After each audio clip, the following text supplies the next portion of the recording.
Willkommen in einem anderen aufregenden video. Welcome to yet another exciting video, in this case part 17 of my organisational series. In this case I'll be providing an overview of the Allied corps system used during the Napoleonic War. In order to avoid repeating myself in this video, viewers should first watch the part 17 GLIEDERUNGEN or organisation video, which provides an overview of the corps and divisions and their development in the French army.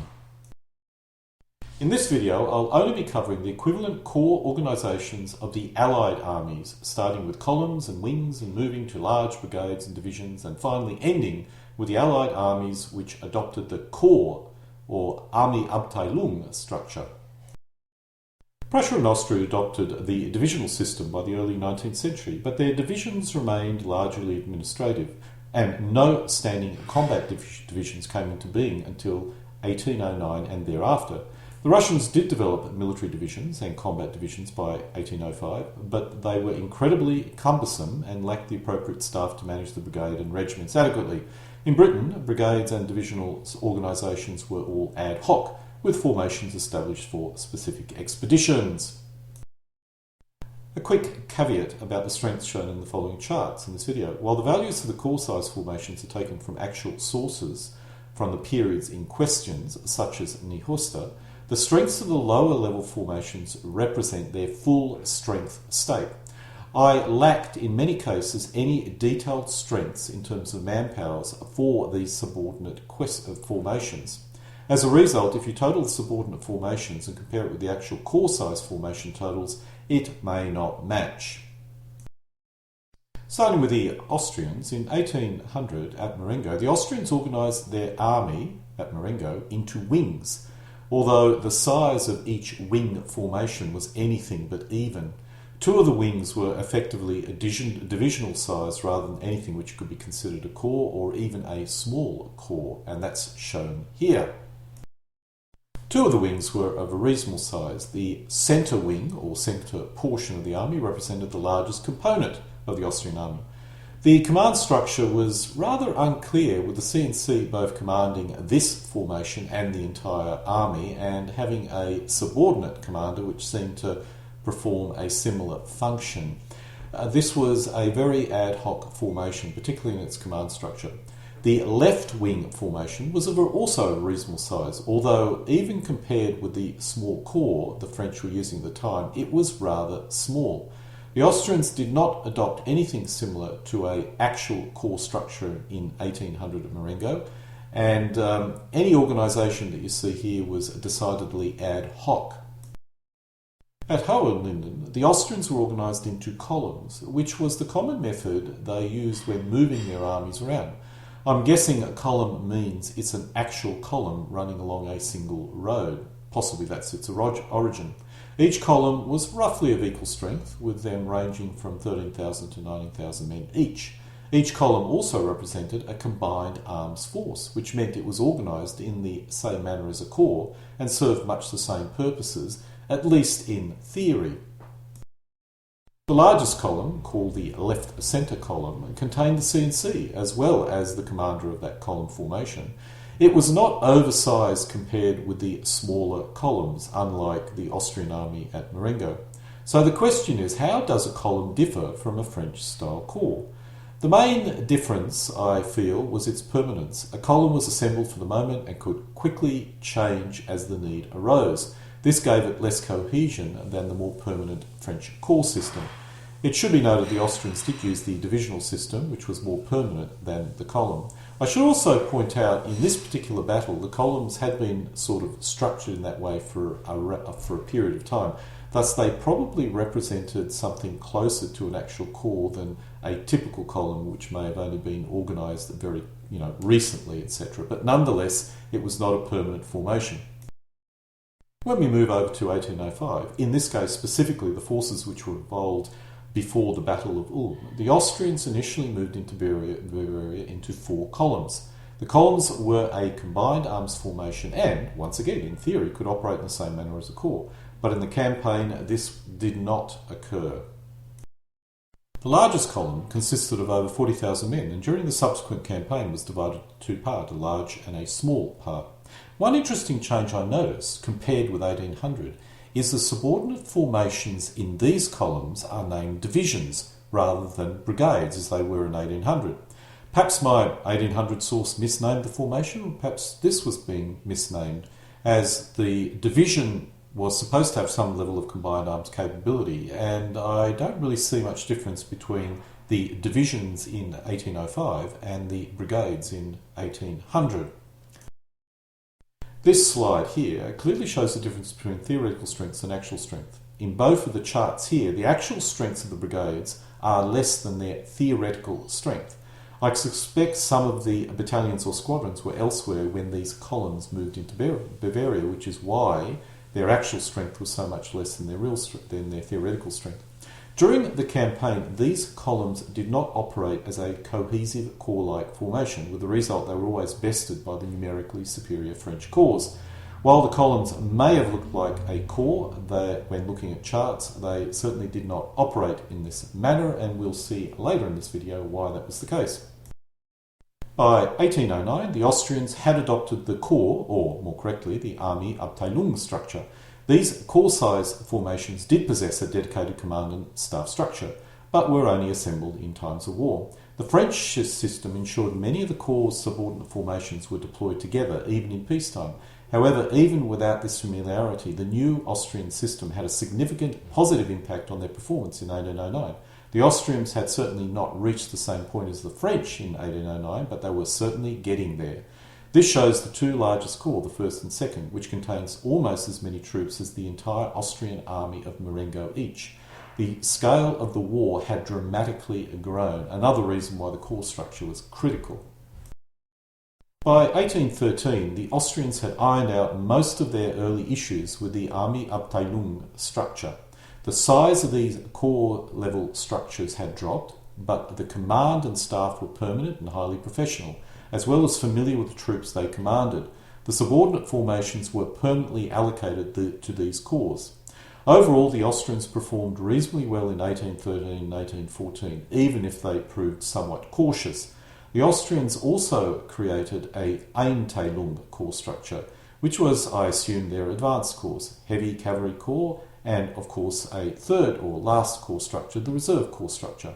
While these did exist in 1809, in 1813 they were fully formed and stable. In many ways, the Austrians had surpassed the French by creating these specialist corps, although the French did have corps which served similar functions in a more ad hoc manner.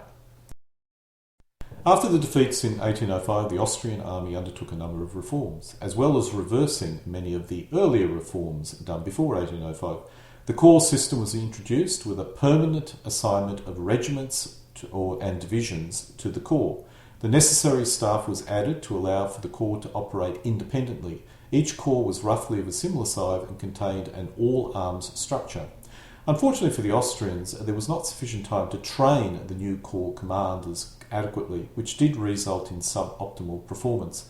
Without orders from the CNC, the corps did not operate in a proactive manner and in some cases were unusually tardy. Other reforms included the organisation of artillery into batteries rather than distributing them among the regiments. An increased focus on light infantry was instigated, however the larger change was in the manner they were used. Prior to this, most existing light infantry were concentrated into the advanced divisions or corps. Now they were distributed in a more even manner. The final reform was the introduction of Landwehr, which was initially resisted but nonetheless did provide additional manpower to the Austrians in 1809. The Austrians were on the correct path but were not really ready in 1809. They were, however, ready in 1812 and especially 1813 to 1814. Let's now move on to the Russians. In 1805, the Russians did seem to have some formations in a divisional-like structure, specifically the Guards. This does not seem to be a combined arms formation, so it was probably a convenient manner of simply organising the Guards and nothing else. The Allies and Russians organised their armies into columns in 1805, which looked like the corps but lacked the cohesion of the French corps. Within a standard column, the Russians used brigades, which appeared to be single arms formation, although artillery was allocated to them. By 1807, the Russians had adopted their divisional structure, which in terms of size was very similar to the French corps structure. This was a reasonably standard combined arms formation. I've read in many places that this formation was cumbersome, but no explanation as to why.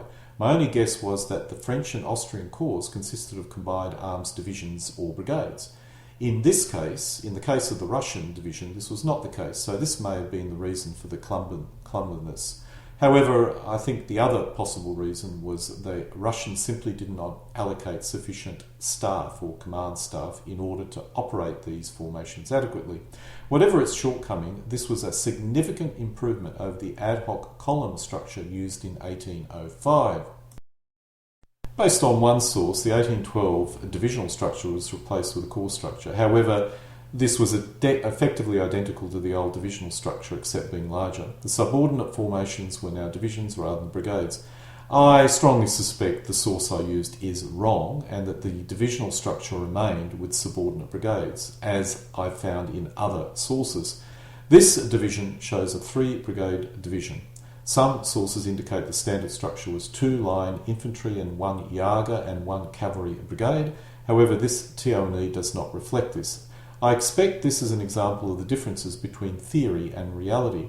I find many sources I read about the Russian structure contain conflicting and confusing information, and I suspect in order to actually get to the truth, I would need to spend an enormous amount of effort and time, which unfortunately I haven't done for this particular video. When Russia went to war in 1805, the Tsar had instigated a complete reform of the Russian army, modelling it after the Prussians. This could be why they adopted a divisional structure, or at least a very early type of such a structure. After the defeats in 1805, the Russians instigated another reform, this time focusing on its administration. The final divisional structure was introduced as a result, with each division adopting many of the attributes of the French corps. The Russians originally formed 13 permanent divisions, which, to the best of my knowledge, contained permanently assigned regiments or brigades. The result was a Russian army which, like the Austrians did in 1805, caused the French significant issues in 1806. The Russians started raising militia in 1807, some of which did see action before the end of hostilities, but it was not until 1812 that the militia really made a major impact. The Russians tweaked their structure in 1808 and 1809, the main change being fixing 3 brigades per division. By 1811, the number of divisions had risen to 25, with 3 basic fixed structures. The number of Jager, basically light infantry, were dramatically increased as well. By 1812, the divisions consisted of 2 line infantry brigades, 1 Jager brigade and 1 cavalry brigade, with a significant artillery pool. In July 1812, the militia was raised, which resulted in the formation of a large number of additional troops. The divisional structure was effectively the Russian answer to the French corps, although unlike the French, the subordinate formations lacked the flexibility and all arms attribute to operate independently. This resulted in the Russian division lacking the flexibility of the French and probably even the Austrian corps in 1813. However, apart from this issue, they could function in a similar manner to the French corps and prove to be highly successful. Let's now move on to the Prussians. The Prussian army in 1806, at least when you look at the TIEL, seemed to have a surprisingly advanced structure, which I did initially find puzzling. The Prussians used combined arms divisions, which were almost corps size, or at least small corps size. These were organised into what my sources called corps, but probably represented army. The result was a very large corps or army structure. The other main pseudo-corps were even larger and contained 5 divisions each. In reality, these corps were basically columns by another name. They were pulled together using whatever formations were available, and the staff and command structures were ad hoc, in the extreme. The result was several command failures at critical points in the battle, especially at Austerlitz. We can say the actual structure the Prussians used was a divisional structure, although some of the divisions were rather large and could almost be called a small corps. The Prussians went through a significant reorganisation process after the defeat in 1806-1807, and the result was the Prussian corps structure. This was made up of a number of large infantry brigades and supported by a cavalry brigade. The brigades were combined arms containing cavalry as well as artillery, so they did not differ from a French or Austrian division. As with the French and Austrians, these combined arm formations were organised into a combined arms corps structure with specialist brigades. It was in effect a mini-army. The Prussian corps lacked the flexibility of the French system, as the French had different types of corps, cavalry for example, and even the Austrian, as the Austrians had advanced corps, reserve corps, etc. The Prussians only had a single type of corps, and it was a rather large corps structure. However, saying that, it had everything it needed to fight a battle by itself, and that may well have been its purpose. By 1815, the Prussian corps structure had taken this mini-army idea forward. The brigades were no longer combined armed formations and were smaller, but now we had 2 cavalry brigades and 4 infantry brigades. In practice, the cavalry was allocated to the brigades as required, so the brigades still retained their combined arms approach, and you had more combined arms manoeuvre elements that you could move around. Overall, the Prussian corps operated very well, within the limitations the Prussians found themselves in. In 1806, the Prussians had no permanent organisation greater than the regiment, so its 14 temporary divisions and pseudo-corps were all ad hoc in nature. After the defeats in 1806 and 1807, Prussia underwent significant reforms across almost all aspects of its army. In 1812, it formed a division of 3 infantry brigades and 2 cavalry brigades, effectively a corps. In 1813, after a period of mobilisation, the Prussians formed 4 corps, which were similar to the division raised in 1812. The main difference was the size of the brigades, which were now swelled out by the reserves and later Landwehr regiments. As far as I can work out, the corps were not permanent formations prior to 1813. But in practice, the brigades tended to remain with their parent corps. I have to assume the Prussians were forced to create a fully functional corps system between its declaration of war against the French and its first major engagement, which was not a great period of time. To assist, its corps were spread across the armies of its allies, which allowed the corps to basically ramp up and become familiar with the new tactics and way of operating within the corps. And this tended to work quite effectively. In 1814, the Prussian corps were beginning to operate effectively, although the initial corps, the first, did perform well at Leipzig in 1813. By the end of 1814, the Prussians had fine-tuned all 4 of their corps. When Prussia went to war in 1815, it mobilised 6 corps, with the first four initially sent to meet the French. The Prussians had made many minor changes, the main one being an increase in the number of brigades in all 4 corps. The 4 corps in 1815 had permanently allocated subordinate regiments. The Prussians had finally perfected their corps system, although I would argue not to the same extent as the Austrians and especially not to the same extent as the French. Finally, we need to look at the British. While the British did possess a corps structure in 1815, all the sources I've read indicate the corps did not operate as independent corps and were closer to a column, with Wellington commanding everything in great detail. Considering the size of Wellington's army, this was possible and may have given the British a critical edge over the French. The one interesting takeaway was the divisions, which were large and had a good infantry-artillery mix. I assume the cavalry held at army level was allocated as required, if required, but I find the divisions quite interesting as they were fairly large and powerful compared to other divisions. In 1815, the British had a British Corps, an Allied Corps, and a Cavalry Corps at Waterloo. As far as I can work out, Wellington did not allow the Prince of Orange the autonomy you would normally expect a Corps commander to possess.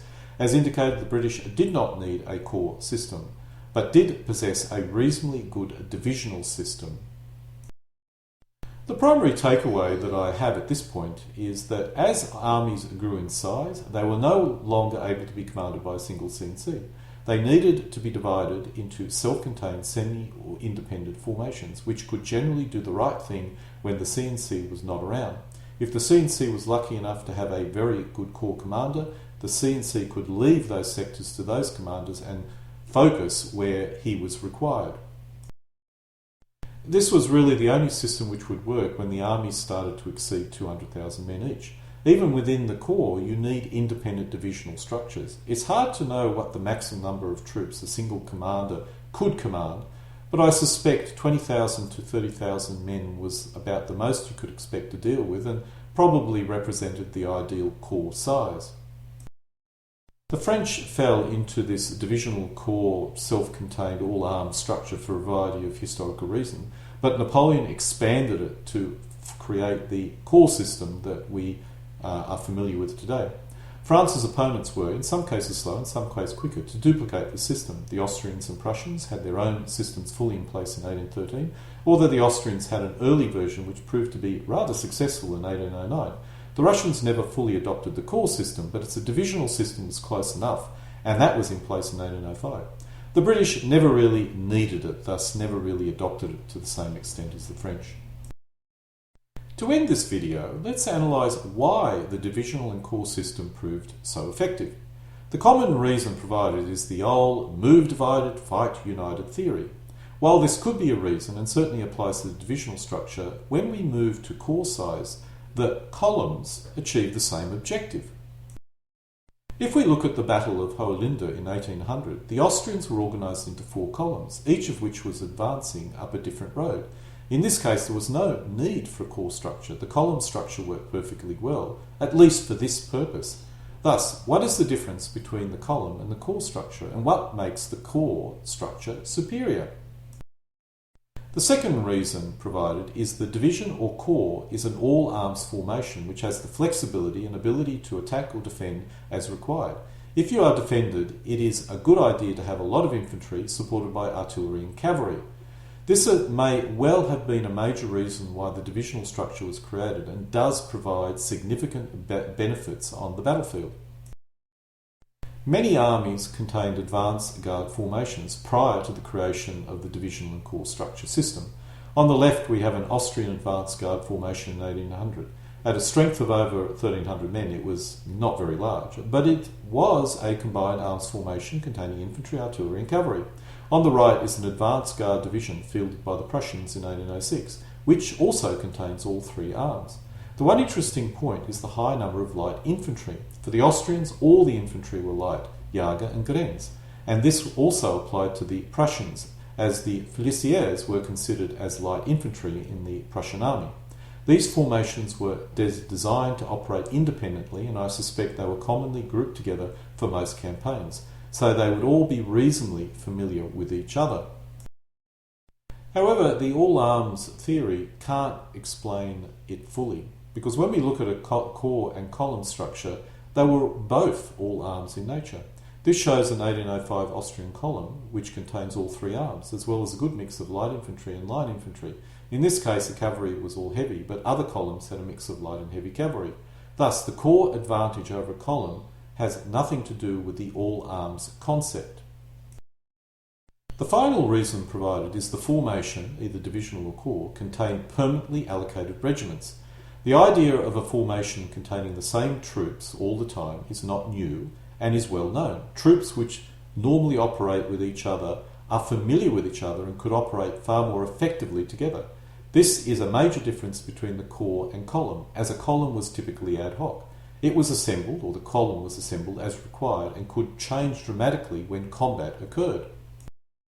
When looking at the Ulm campaign, which the Austrians, during which the Austrians were organised into 4 columns, one of which was split, when battle occurred, the troops involved could come from anywhere. Bits of one column and bits of another would be assembled together to sally out and, unfortunately, be defeated by the French in turn. The columns may move in the same manner as a corps, but they certainly did not fight in the same manner as a corps. This dovetails into command and control. Who commanded what and when? Austerlitz is a good example of this confused command situation, but in some ways Marengo is a better example. Melas, who was the CNC, also appeared to be the commander of the centre wing, the largest wing of the army. He gave a command of the army to Zach after the initial success, but it seemed the CNC was directly commanding individual divisions or brigades. The wings had their own commanders, but the centre was the bulk of the army. The centre wing was certainly not too large to be commanded by a single commander. That wasn't the issue. But Melis had to also worry about the advance guard corps, or pseudo-corps, left and right wings, which were each pseudo-corps in turn. This is not a good command structure to have. When the Austrians initially developed their corps system, a major issue was many corps commanders still operated in the old manner, which means they waited for a command from the CNC rather than display any initiative. Austrian columns and corps commanders were often considered as being rather poor, but one reason could be their history of not taking any initiatives. The Germans describe this concept as Auftragstaktik, or mission tactics, although this term is not an official German military phrase. The subordinate is provided a mission objective, and it's up to the subordinate to achieve this in the best manner possible, based on the real life situation on the ground. It's all about making quick decisions and not waiting for orders from above. The alternative to Auftragstaktik is a top-down command system, or method order system. The Austrian army, and for that matter the Prussians in 1806, used this top-down approach, which may have worked for smaller armies employing linear tactics, but failed miserably in the much faster tempo of column tactic warfare. The modern German army, or Bundeswehr, used the term Führen mit Auftrag, as it's clearer to understand, at least in German. If your army uses this mission tactics-based system, the subordinate formation needs to be familiar with each other, and the command structure needs to be simple and well-structured. The division achieves this up to, let's say, 10,000 men, and the corps achieves this up to 30,000 men, if not a little bit more.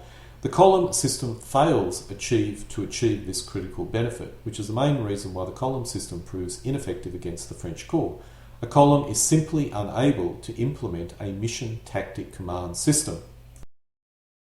And so we come to an end of my part 17 of my video series on the Allied corps system during the Napoleonic Wars. Alle guten Dingen kommen zu einem Ende.